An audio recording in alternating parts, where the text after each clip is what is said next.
The Battle of Tewkesbury took place on the 4th of May 1471, and this was the decisive battle of the Wars of the Roses, which put Edward IV back on the throne for the rest of his life.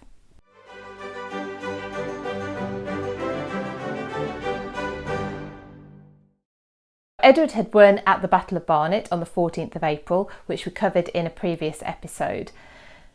And at that battle, Warwick the Kingmaker had died. So the Lancastrian forces were now being led by Margaret of Anjou and her son, the Prince of Wales. Henry VI was imprisoned already in the Tower of London, and Margaret and her son landed at Weymouth on the south coast. They force-marched their troops up England, hoping to get across into Wales to gain more support. They were looking for a fordable place in the river, a place to cross, but they were caught up at Tewkesbury by Edward's forces. Edward's army was organised in exactly the same fashion as it had been when they were successful at Barnet.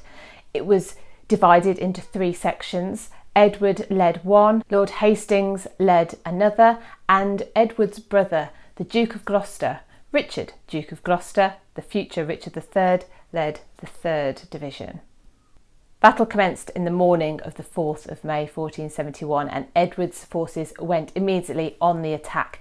Sprays of arrows rained down on the Lancastrian forces, and the division headed by the Duke of Somerset failed to hold its position, so much so that Somerset just had to give the order to attack.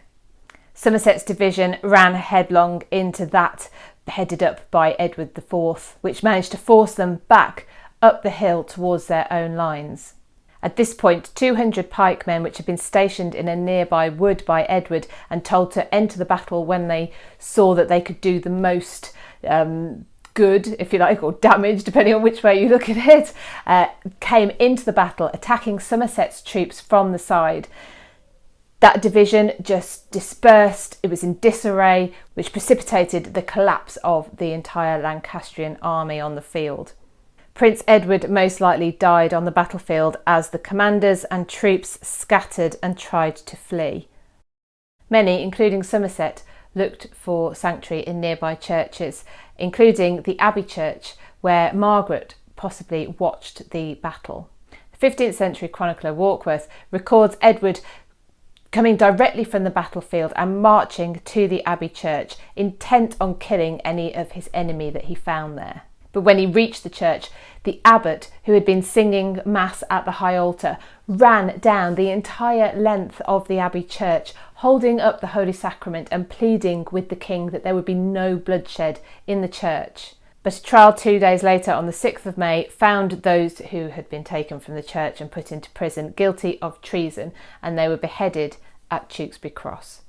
As Edward left Tewkesbury on the 7th of May, news reached him that Queen Margaret had been tracked down along with her newly widowed daughter-in-law Anne Neville. Full of grief and her spirit broken, Margaret was taken back to London as a prisoner.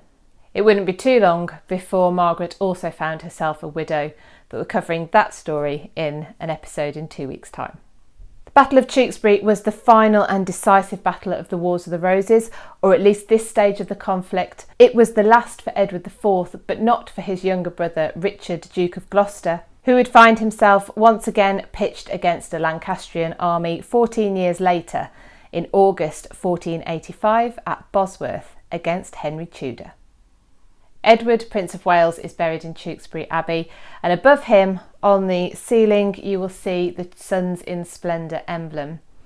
Edward is not the only person buried there with links to the Wars of the Roses. George, Duke of Clarence, the brother of Edward IV and Richard III, is also buried at Tewkesbury Abbey.